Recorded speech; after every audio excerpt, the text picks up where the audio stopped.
Nessa semana, o Brasil viu a maior operação contra o crime organizado já realizado nas favelas do Rio de Janeiro. Foram 121 mortos e 113 suspeitos presos nas 27 favelas que compõem os complexos do Alemão e da Penha. Mas essa história não é nova. Os moradores do Rio de Janeiro constantemente se veem no meio do fogo cruzado entre as autoridades e os poderes paralelos que controlam as favelas do Rio de Janeiro. Favelas que se erguem ao fundo, compondo a paisagem da cidade. Mas de onde surgiram essas favelas que hoje fazem parte intrínseca do ambiente carioca? Como se formaram as favelas? E como o crime organizado e as milícias dominaram esses espaços? É esse o tema desse vídeo.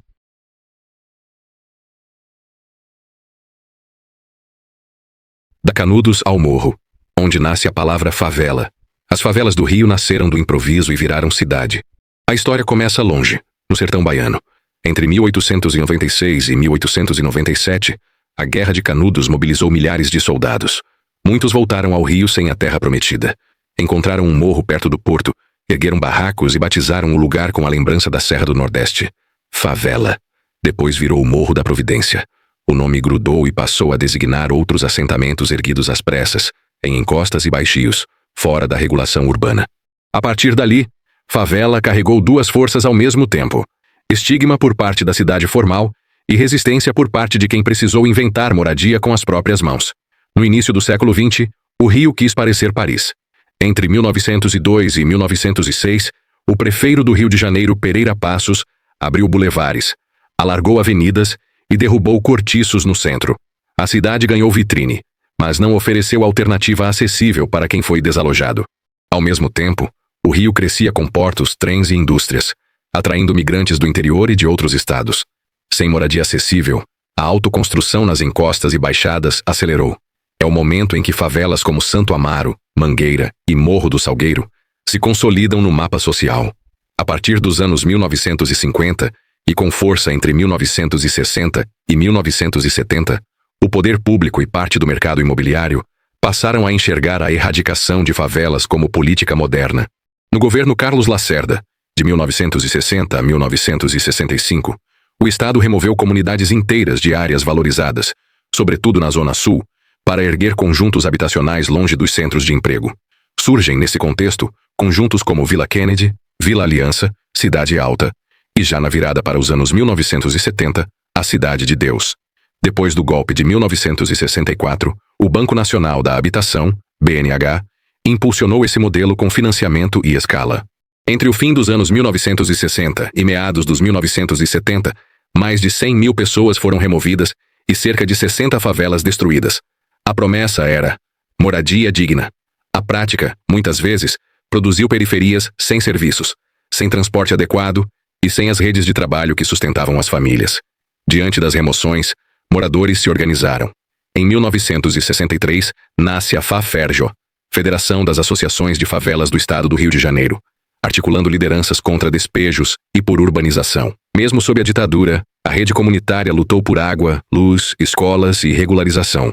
No mesmo período, as favelas consolidam uma potência cultural.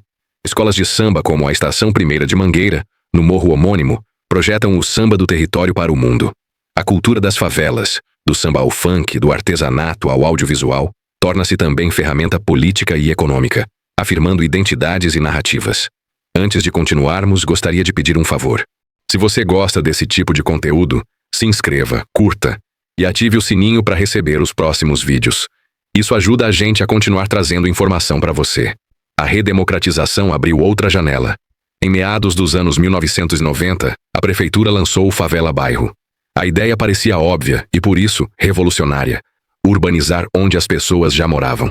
Obras de saneamento, drenagem, contenção de encostas, escadarias, passarelas, praças, creches e postos de saúde. O programa ganhou escala com financiamento internacional e mudou a cara de dezenas de áreas. As avaliações posteriores foram nuançadas. Houve ganhos reais de acesso e qualidade urbana, mas a manutenção ficou aquém e os resultados variaram demais entre territórios. Urbanização, afinal, é processo, não evento. Se o Estado some, o desgaste volta. No mesmo período, outro enredo ganhava corpo. O crime organizado se estruturava como poder paralelo. 3 motores explicam essa ascensão. Primeiro, A prisão como universidade do crime. A superlotação e a mistura entre presos comuns e presos políticos na década de 1970 criaram redes, disciplina e códigos. Segundo, a economia ilícita, especialmente o varejo de drogas, financiou armas, rádios, mototáxis, soldos e a ocupação do território. Terceiro, a governança local. Onde o Estado falhou, grupos impuseram regras, regularam festas, mediaram conflitos e estabeleceram toques de recolher. Essa mistura produziu facções, rachas e milícias, e redes que atravessaram bairros, prisões e até fronteiras estaduais. O marco mais conhecido dessa linhagem é o Comando Vermelho, herdeiro direto da Falange Vermelha, consolidada em 1979, no presídio Cândido Mendes, em Ilha Grande. A convivência entre presos comuns e políticos criou uma ética de união e disciplina que atravessou os muros. Nos anos 1980, o Comando Vermelho se expandiu pelos morros, organizando sintonias entre pontos e impondo regras. Nas décadas seguintes, travou guerras com dissidências, resistiu a prisões de lideranças e se tornou a facção mais longeva do Rio, com capilaridade nacional. O Comando Vermelho moldou a gramática do varejo armado. Acesso a armas, comunicação rápida, disciplina rígida e presença constante no cotidiano dos territórios. O terceiro comando surgiu no início dos anos 1980, como dissidência do Comando Vermelho. Com estrutura mais horizontal e alianças mais flexíveis, articulou donos locais sem uma cúpula única. Durante os anos 1990, disputou áreas com o CV e, em momentos, compôs com grupos que mais tarde também se fragmentariam. Prisões e mortes de lideranças, somadas a rebeliões no início dos anos 2000, quebraram sua coesão. O terceiro comando perdeu força e deu origem ao terceiro comando puro, que assumiu a bandeira de ruptura e seguiu na disputa com o Comando Vermelho. Entre 1994 e 1998, outro racha no sistema prisional deu origem à ADA, Amigos dos Amigos. A facção se alinhou ao terceiro comando em alguns momentos contra o Comando Vermelho e conquistou áreas emblemáticas, como a Rocinha em meados dos anos 2000. A ADA viveu ciclos de expansão e retração, atravessados por prisões, mortes de lideranças e migração de quadros. A rebelião de 2002 nos presídios marcou a morte do então líder e fundador da ADA, UE, e reordenou alianças. Em 2002, após a crise e a implosão do antigo terceiro comando, surgiu o terceiro comando puro. O adjetivo puro sublinhava o corte com alianças anteriores. Estrutura descentralizada, comando por donos de áreas, colaboração tática em ofensivas. A partir de redutos na Zona Norte e na Maré, o terceiro comando puro rivalizou diretamente com o Comando Vermelho e disputou pontos com a ADA. A facção alternou perdas e ganhos ao longo dos anos 2000 e 2010, mantendo bases estratégicas e se conectando a redes criminosas fora do estado. Paralelamente, cresceu um ator de outra natureza: as milícias. Desde meados dos anos 1990, grupos paramilitares formados por agentes públicos e civis armados avançaram sobre a Zona Oeste e a Baixada. O negócio central não era vender droga, mas controlar território e transformar serviços urbanos em renda. Transporte alternativo, venda de gás, taxa de segurança, TV clandestina, grilagem, loteamentos irregulares e proteção para negócios locais. No início, venderam a imagem de mal menor frente ao varejo. Em 2008, a CPI das milícias na Alerjo escancarou o ecossistema: conexões políticas, extorsão, homicídios e um mercado multimilionário. Desde então, as milícias se profissionalizaram. Nos anos 2000, o Rio buscou uma resposta inédita ao poder territorial armado. Às vésperas dos Jogos Pan-Americanos, da Copa e da Olimpíada, nasceram as UPPs, Unidades de Polícia Pacificadora. A ideia era ocupar áreas estratégicas, reduzir tiroteios e abrir espaço para serviços públicos e privados. No começo, houve queda de confrontos em vários complexos e uma temporada de normalidade em alguns bairros. Sem política social robusta, governança local e investimento contínuo, a confiança se perdeu. A crise fiscal do Estado corroeu efetivos e manutenção. Denúncias de abusos e a volta de confrontos abalaram o programa. Em muitos territórios, o varejo retomou com novas lideranças. Em outros, as milícias avançaram. Hoje, o mosaico do Rio é dinâmico, com 1.074 favelas mapeadas pelo Instituto Pereira Passos, com cerca de 1,43 milhão de moradores, o que é aproximadamente 22% da população da cidade. Milícias concentram grande fatia da população sob seu domínio na capital, sobretudo na Zona Oeste. Comando Vermelho e Terceiro Comando. Governança é ocupado por alguém. Se o Estado não organiza, outro poder organiza.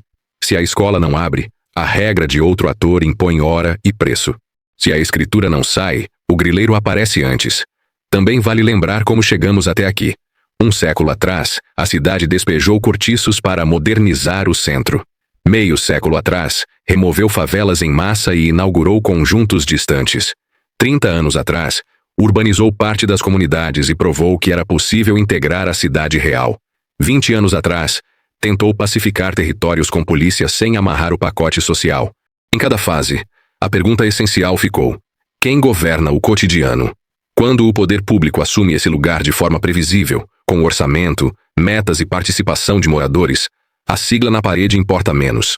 Quando a presença é intermitente, emergencial, midiática e sem continuidade, o paralelo volta a ocupar a sala.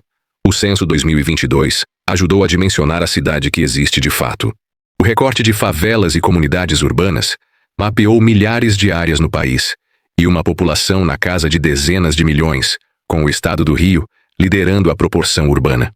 No município, a fatia de moradores em favelas é historicamente alta. A Rocinha segue entre as mais populosas do Brasil. Há comunidades verticalizadas, com comércio forte e prédios. Há encostas sensíveis, com vielas estreitas e serviços escassos. Essa diversidade desarma clichês. Favela não é sinônimo de um só padrão. O que fazer, então, diante de um século de exclusões e improvisos? A resposta cabe em 5 verbos simples, difíceis e indispensáveis. Regularizar a terra para transformar invasão em endereço. Urbanizar de forma contínua, com drenagem, água, esgoto, coleta, contenção e manutenção. Não só obras inauguráveis.